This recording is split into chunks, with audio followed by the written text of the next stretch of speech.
If you're trying to get a mining job and you're in any of these countries, listen up, because there's something that you're doing which is absolutely just pretty silly. And it's going to cause you to not be able to actually achieve your dream of potentially moving to Australia if that's what your goal is, and getting a job in the mining industry. If you don't know me, I'm Alana from Win-Win. Make sure you're following this channel, because my team and I are going to make sure that you are going to be successful in achieving your dream fly-in fly-out mining job. And one of the biggest comments that we get all the time is, I want to move to Australia, blah, blah, blah, blah, but I need somebody to sponsor me. And yeah, that's fine. There are a ton of different companies that sponsor. If you want, up in my stand store, there's actually a course where we update every single company that sponsors every single month. And we also work in conjunction with our own migration agent, who can facilitate working out what visa it is that you need so that you can achieve your goals and actually move. But the biggest mistake that candidates make is they're like, but I've got no money, but how am I going to afford to this? Here's the thing, right? You cannot move to Australia with zero money. It's not going to happen. You need to be able to support yourself for a couple of weeks, and you also need to pay for everything like the visa,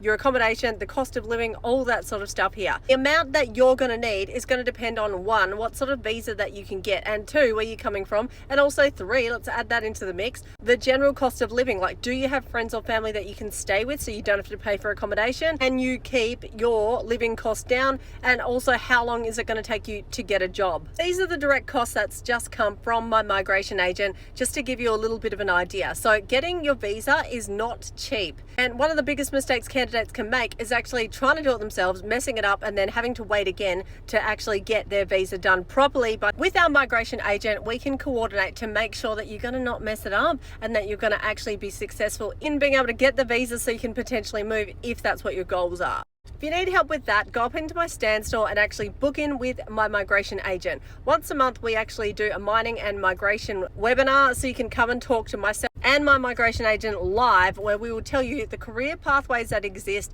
and the most commonly asked questions about visas, sponsorships, and all that sort of stuff. If you're in Australia or New Zealand, you don't need to worry about any of that. So if you need help getting one of these jobs in the mining industry, contact us here. We can help get you in.